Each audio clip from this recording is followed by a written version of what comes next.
Extremism in India, the second phase of the Indian nationalism. What is it? Extremism or extremist policies from the year 1905 to 1920. These 15 years came under the clutches of extremist leaders. Lal Pal, Bal Gangadhar Tilak, Lala Lajpat Rai and Bipin Chandra Pal. So Bal Gangadhar Tilak, Lala Lajpat Rai, Bipin Chandra Pal and Aurobindo Ghosh, Ajit Singh లాంటి గొప్ప గొప్ప అతివాదులు ఏ విధంగా తమ యొక్క సత్తాన్ని చాటుకున్నారు. Right, మితవాదుల యొక్క భావాజాలాలు సంస్థాగతంగా అవి చాలా బలహీనంగా ఉన్నాయి. వాటితో భారత జాతికి ఒరిగింది ఏమీ లేదు. మితవాదుల యొక్క పోరాటం అంతా చాలా బలహీనంగా ఉంది, భిక్షం అడుక్కునే స్థాయిలో ఉంది అంటూ బాల గంగాధర్ తిలక్ గలమిప్పాడు. నెక్స్ట్ ఆ క్రమంలోనే అతివాద రాజకీయాలు అనేటివి మితవాద రాజకీయాలకు ప్రత్యామ్నాయంగా భారతీయ క్రియాశీలక సమరశీల రాజకీయాల్లోకి ప్రవేశించాయి. So the extremism entered in the active Indian National Congress from the year 1905 and the first responsible person for the foundation of extremism in the Indian National Congress was Bal Gangadhar Tilak through his Ganapati festival, Ganesh festival in the year 1893 and next Shivaji festival in 1895. He introduced the extremist policies in the nationalism. And in the year 1897, the activities of Chapekar brothers, the assassination of the British Plague Commissioner Rand was written or published in the Kesari and Marathi journals of Bal Gangadhar Tilak as great achievement. భారతీయుల యొక్క గొప్ప విజయంగా పూనా ప్రాంతానికి పనిచేస్తున్న plague కమిషనర్ని అంతమొందించడం అనేది గొప్ప విజయంగా, ఇది సాహసోపేతమైన చర్యగా ప్రశంసలతో ముంచెత్తాడు. ఎవరికి? చాపేకర్ సోదరులు, ఎవరు? కేసరి మరియు మరాఠీ పత్రికల్లో బాల గంగాధర్ తిలక్. ఈ విధంగా ఉగ్రవాద విప్లవవాద చర్యల్ని ప్రోత్సహించే ప్రయత్నం చేశాడు బాల గంగాధర్ తిలక్. అదేవిధంగా 1909లో మరొకసారి 1908లో ప్రఫుల్ల చక్రి మరి ఖుదీరామ్ బోస్ బ్రిటిష్ అధికారుల మీద కింగ్స్ఫర్డ్ మీద బాంబులు విసరడం కూడా గొప్ప చర్యగా దాన్ని పేర్కొనడం జరిగింది. ఈ చర్యలన్నీ ఏం సాధించాయి? చివరికి బాల గంగాధర్ తిలక్ని ఒక బ్రిటిష్ చరిత్రకారుడు వాలెంటైన్ చిరాల్ ఏమంటున్నాడో తెలుసా? భారత అశాంతి పితామహుడు, ఫాదర్ ఆఫ్ ఇండియన్ అన్రెస్ట్. భారత అశాంతి పితామహుడు అంటున్నాడు, ఫాదర్ ఆఫ్ ఇండియన్ అన్రెస్ట్. ఎందుకంటే బాల గంగాధర్ తిలక్ అతివాద భావాలను, విప్లవ భావాలను, ఉగ్రవాద చర్యలను క్రియాశీలక రాజకీయాల్లోకి ప్రవేశపెట్టాడు. రైట్, మరి అతివాదం బాల గంగాధర్ తిలక్తోనే మొదలవుతోంది. మరి ఇక్కడ మనం గమనించాల్సింది ఏంటంటే ఆనాటి అతివాదానికి కారణమైన అంశాలేంటి? అంతర్జాతీయ కారణాలు ఎన్నో ఉన్నాయి. అంతర్జాతీయంగా మనకి 1898లో రైట్ క్రిమియా ఇటలీపై విజయాన్ని సాధించడం, తదనంతరం బోయర్లనే దక్షిణాఫ్రికాకు చెందిన రైతాంగ వర్గం బ్రిటిష్ వారితో తలపడడం, బ్రిటిష్ వారిని ఎదిరించడం. నెక్స్ట్ 1904-5లో జపాన్ అనే చిన్న దేశం రష్యా అనే ఒక పెద్ద సామ్రాజ్యంతో ఢీకొనడం, రష్యాను ఓడించడం. దీన్ని ఆధారంగా చేసుకునే జపనీయం అనే గ్రంథాలు వెలుగు చూశాయి.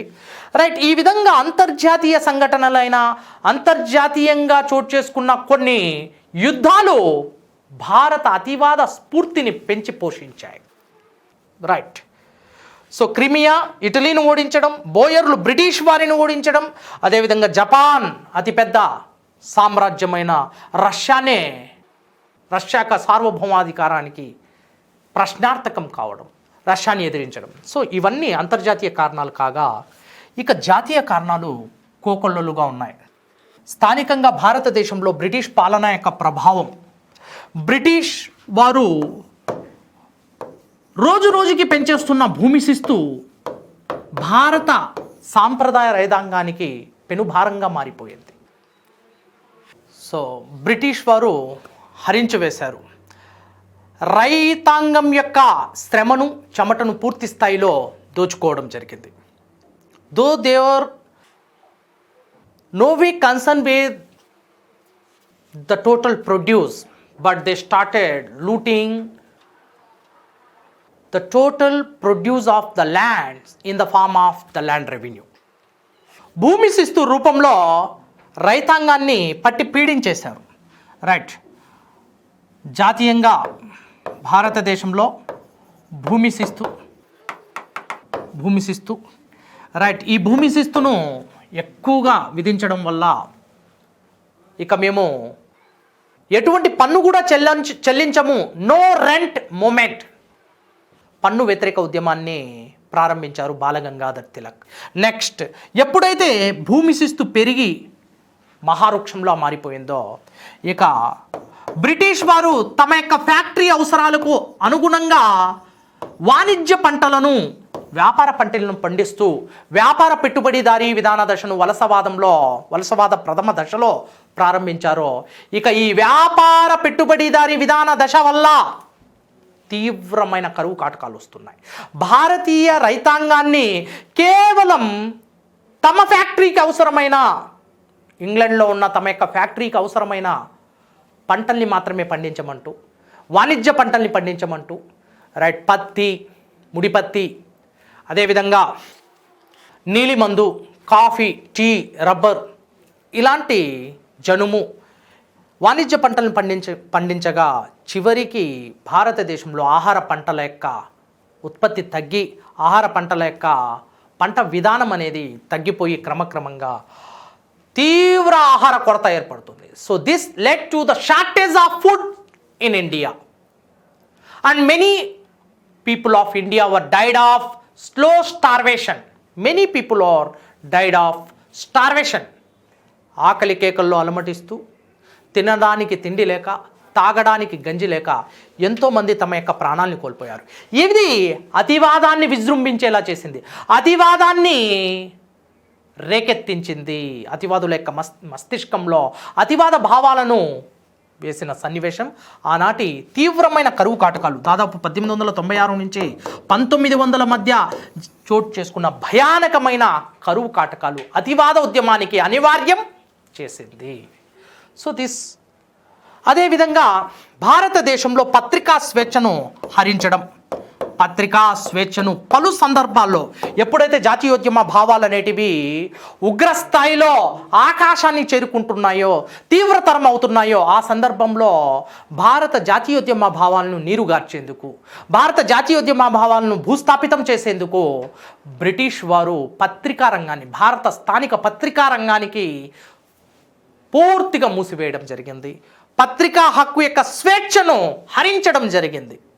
So, the entire Indian press was in great trouble and threat due to the monarchical policies of the British. Okay? So, ఈ విధంగా బ్రిటిష్ నియంత పాలన వల్ల పత్రికా స్వేచ్ఛ అనేది ప్రశ్నార్థకమైంది. But prior to that, there was the Indian press enjoyed the freedom of expression. Right? భారతదేశ పత్రికలన్నీ స్వేచ్ఛను పూర్తిగా అనుభవించాయి. కానీ ఈ పలు సందర్భాల్లో ఎప్పుడైతే జాతీయోద్యమం ఉగ్రస్థాయిలో ముందుకు వెళ్తుంటే ఆ సందర్భంలో పత్రికలను దెబ్బతీస్తూ, పత్రికా స్వేచ్ఛను హరిస్తూ భారతీయ జాతీయ ఉద్యమ భావాలు, భారత ప్రజల యొక్క మనోభావాల్ని దెబ్బతీసే విధంగా పత్రికా స్వేచ్ఛను హరిస్తూ బ్రిటిష్ వారు తీసుకున్న నిర్ణయాలకు వ్యతిరేకంగా అతివాదం పుట్టుకొచ్చుతోంది. అంతేవిధంగా బ్రిటిష్ వారు అదేవిధంగా ఈ మున్సిపల్ కార్పొరేషన్ చట్టాన్ని, కలకత్తా మున్సిపల్ కార్పొరేషన్ చట్టాన్ని, కలకత్తా యూనివర్సిటీ చట్టాలను చేసి ఆయా సంస్థల యొక్క స్వతంత్ర ప్రతిపత్తిని ప్రశ్నార్థకం చేశాయి. So that autonomous of the Calcutta universities came into threat. And finally, many people realized that the British activities anti-Indian activities, suppressing the rights of the so many institutions and the people of the Indian nation. భారత ప్రజలు మరియు భారత సంక్షేమాన్ని కోరే కొన్ని సంస్థల యొక్క స్వేచ్ఛను ప్రశ్నార్థకం చేస్తున్న బ్రిటిష్ విధానాలకు వ్యతిరేకంగా అతివాదం పుట్టుకొచ్చింది. So this all are. అంతేకాకుండా భారత ఆయుధాల చట్టాన్ని చేసి భారతులకి నిరాశ్రయులను చేస్తున్నారు. భారతీయులు ఆయుధాలను ధరించడం అవసరం లేదంటూ ఆయుధాలు ధరించడానికి అనర్హులుగా ప్రకటించడం జరిగింది. So these policies made few radical personalities to wage the moment and to start the revolutionary moments and extremism in the second phase of the Indian nationalism. So ఈ విధంగా భారత రాజకీయాల్లో ఇండియన్ నేషనల్ కాంగ్రెస్లో రెండవ తరం ద్వితీయ శ్రేణి రాజకీయం అనేది ప్రారంభమైంది అతివాదుల యొక్క రూపంలో. ఇందులో బాల గంగాధర్ తిలక్, లాలా లజపత్ రాయ్ మరియు బిపిన్ చంద్రపాల్, అజిత్ సింగ్, అరబిందో ఘోష్ వారి యొక్క పాత్రను చర్చించుకోవాల్సిన అవసరం ఉంది. బాల గంగాధర్ తిలక్ కేసరి మరియు మరాఠీ పత్రికల ద్వారా అతివాద భావాల్ని నూరిపోస్తే, ఉగ్గుపాలతో ఉగ్ర రూపంలో అతివాద భావాన్ని ముందుకు తీసుకువెళ్తే, రైట్, తమ యొక్క స్వదేశీ ఉద్యమ సందర్భంలో మహారాష్ట్ర ప్రాంతంలో, మరాఠ్వాడా ప్రాంతంలో గణేష్ ఉత్సవాలను మరియు శివాజీ ఉత్సవాల్ని ఉగ్ర రూపంలో తారాస్థాయిలో నిర్వహించి అతివాదోద్యమాన్ని ముందుకు నడిపించాడు. అదే సమయంలో అరబిందో ఘోష్ వందే మాతరం అనే పత్రిక ద్వారా అతివాదాన్ని ముందుకు తీసుకువెళ్ళడం జరిగింది.